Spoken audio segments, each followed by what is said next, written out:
What's up, Warriors fans, and welcome back to Warriors Latest. As always, I am your host, Max Arizin. Don't forget to like, subscribe, and hit that notification bell if you enjoyed the show today, as I do post new Warriors videos daily, and it does help the channel continue to grow as the season moves along. Now, we do have a couple of days off for the Dubs, not having to come back until Friday, but you know what? There's still interesting things that are going on right now within Dub Nation. Specifically, that the Warriors, they finally accepted the God's honest truth that they should have accepted over the summer, and that is that Kuminga isn't long for San Francisco. Even before their minimum deadline, or excuse me, their earliest trade date of being January 15th, they've started to explore trade options for Jonathan Kuminga, and I think it's pretty obvious what happened. I mean, after that game on Saturday versus the Cavaliers, where things didn't go his way, and it was more the second unit that took over and really propelled that win, and then getting benched for Sunday's game. It was officially over right then and there, and I think starting off with exploring trade talks is a good thing with a little over a month out until the team can trade him. So I do like that, but the question is, who do you trade him for? Now, at $22.5 million, that is a sizable contract. It's a one-and-one deal with that team option. But who's out there that makes things interesting and puts the Warriors in a better position than they are now? Now, obviously, there are going to be the names like Giannis, Anthony Davis, who I both think are not ideal trade fits for a Jonathan Kuminga trade. For Jonathan Kuminga, you got to trade him for a player that actually fills one of the voids, or excuse me, one of the many voids that the Warriors have, and help them get to that next stage to become a true championship contender instead of just treading water. Now, I was thinking about it, and yes, there is Domantas Sabonis, who I believe is going to be a perfect addition for the Warriors, but then again, he does cost a significant amount of money, as he's going to require at least an extra $20 million of contract numbers to acquire him. And on top of that, it's likely going to require the likes of taking additional players back. So it may be a little tricky to get that kind of a trade done, but starting the trade process right now would help them figure out all the ins and outs of a trade like that. So I do like that. But one thing that I've been thinking about, it's like, you know what? All right, so Anthony Davis, I say he's out because you're going to have to trade along with Kuminga. You're going to have to trade Moody. You're going to have to trade Buddy Hield and probably even Draymond because of how big his contract is. So I don't see that happening. But another name that came up, and I didn't really think about it before, was the likes of Kristaps Porzingis. Now, Porzingis, he's on an expiring contract. Atlanta is doing solid, but they're still trying to figure it out. They don't know what they want to do with Trae Young, and they're sort of in the middle of everything. Do they want to go rebuild? Do they want to stay moderately competitive? You don't really know, because this is a team that ever since their run to the Eastern Conference Finals 5 years ago, they just sort of been like the Warriors. They've been treading water, and they haven't really done that much because that team from that conference finals run has been completely dismantled. They are a very good team. They were a very good team there, 1 through 5, but they sort of pulled things apart ever since then. And only really Trae Young is that player who's still who's a core part of that team that was a core part of that team that went to the conference finals. So they're trying to figure that out. They realize that Trae Young, as good as he is, you don't know where he stands. He's an offensive force, but his defense leaves a lot to be desired. So it's like, do they go full rebuild? Do they sell high on Trae Young? Do they just completely sell out? Because if they say they trade Porzingis for Jonathan Kuminga, all right, yes, the Warriors get they get a stretch big who can really pull guys out and hit those threes at a high percentage, which is perfect. He's a 7'3" big man, which is exactly what the Warriors need. He can block shots, perfect, but he's still on an expiring contract, and you don't know how that's going to play out moving forward because the Warriors, they want guys that'll go through the entire window, and that means the rest of this year and next year. So it is a little tough to think about, but looking at it, Kuminga does also help the Hawks as they fill that void at the 3 spot when they traded DeAndre Hunter last year, and Kuminga can play the tweener between a 3 and a 4 and occasionally a 2. So I do like that for them, but I still think it's going to be between that and Domantas Sabonis, and maybe even another trade partner will come out of the woodwork as the month goes along, leading up to that the earliest trade date for Kuminga on the 15th of next month. So that remains to be seen, but I like that they're starting to acknowledge the fact that, okay, we tried it, we're treading water, it's not working, we got to do something. But speaking of guys they need on their roster, Kerr came out the other day saying he wants Pat Spencer on this team full time. And I do love that because it just goes to show that Pat Spencer is one of the guys you want on this team, and Coach Kerr has finally acknowledged that. Now, what does that mean for the Warriors? I think it means that, you know what, they're going to look at their roster and they're going to see, okay, who's more expendable than the others. And as I said before, the expendable guys are the likes of Pods, who I do like, but not consistent enough. He doesn't give me that It's like too much of a hit or miss. He reminds me of J.R. Smith back in the day when he was like, he would have a very big game and then just like score single digits in points the next game. So that inconsistency is great. Yeah, maybe he will find it eventually.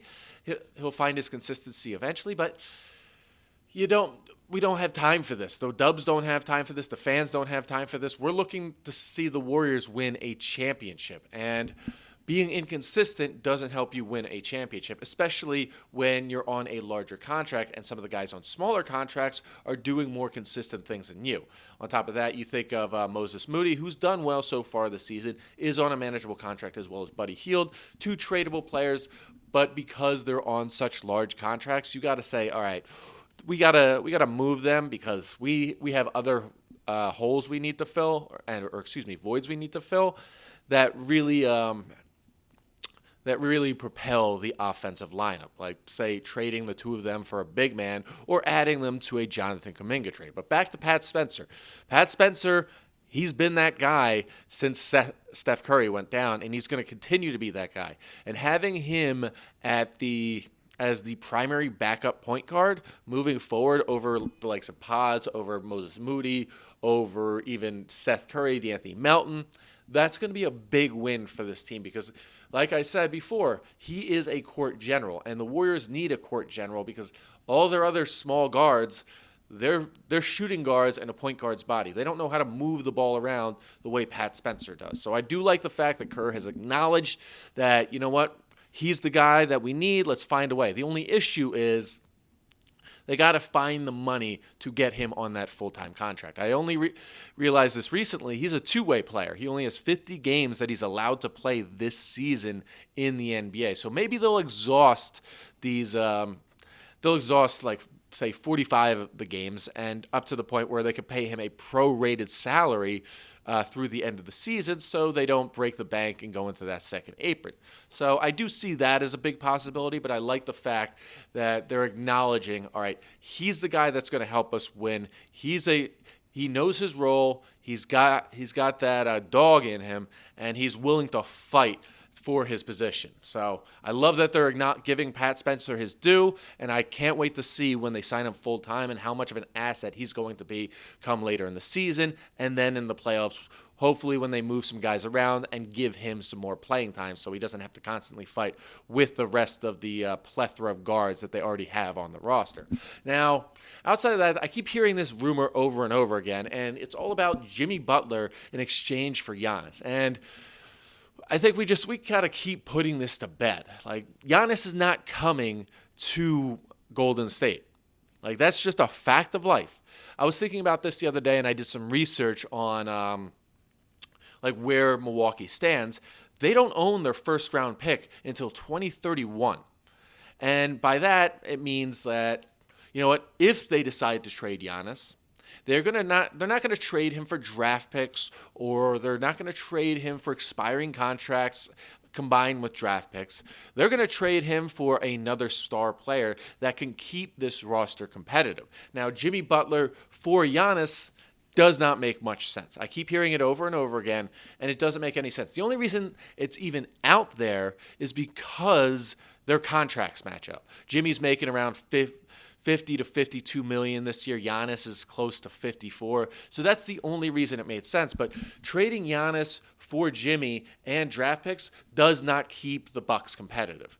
The Bucks need to find a way to stay competitive and stay in the playoff hunt, because if they tank or they just call it a season, they don't own their own pick. So if they get a top 5 pick, it's getting conveyed. I believe it's to the Hawks, if I'm not mistaken. And then next year, they're doing a pick swap with the Pelicans. So they have to stay competitive. And that's why I think it's either going to be Miami, semi-unlikely, or New York, or they're going to keep him. With New York, I keep seeing this trade over and over again where it's Giannis and Kyle Kuzma in exchange for Karl Anthony Towns, OG Anunoby, and a first-round pick. And I see that as the most likely outcome for any Giannis trade. One, he wants to go to New York, and two, the Knicks are a very high-end team, but I don't see them like in any kind of rush to break up this roster because they are doing so well. But I do believe that that's a perfect fit for both teams because, all right, the Bucks get an immediate draft pick. They get 2 players that are going to help keep them competitive, and they stay a strong defensive team, pairing a Twin Towers lineup with Miles Turner and Karl Anthony Towns to sort of stretch the floor, and having a defensive lockdown player in OG Anunoby. So I see that happening if it does come to fruition. Yes, Giannis has talked about, okay, where is my future going? And yes, he does become a free agent after the end of next season. But if he does become a free agent, you got to consider the fact that he's going to choose where he wants to be after next season.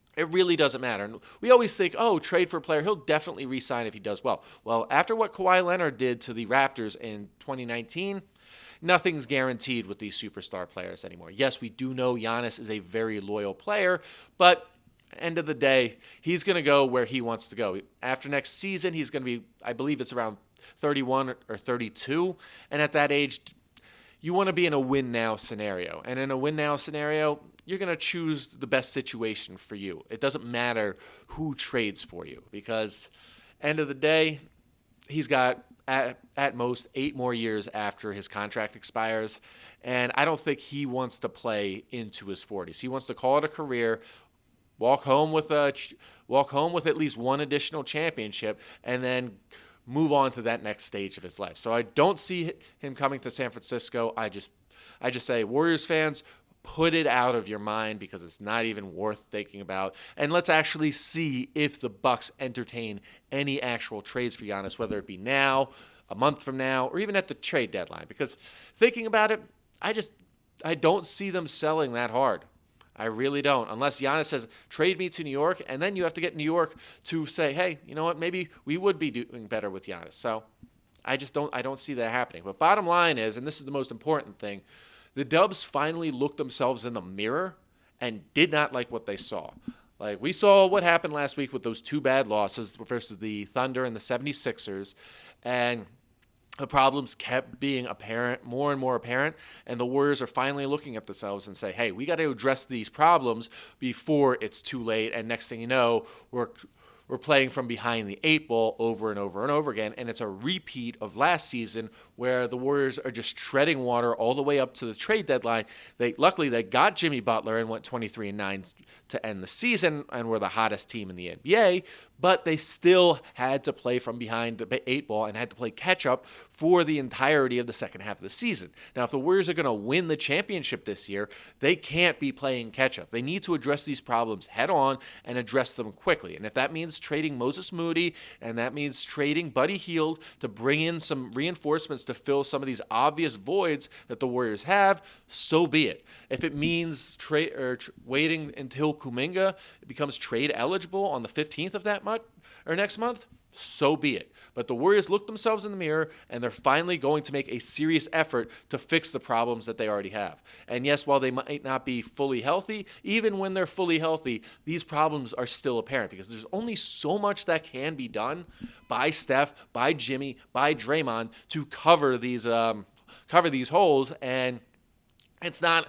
considering how old those guys are, they can only do it for so long. So thank you, Warriors. You looked in the mirror, you didn't like what you see, and now it's time to make some changes. Now that's all we have today for Warriors Latest. As always, if you enjoyed the show today, don't forget to like, subscribe, and hit that notification bell.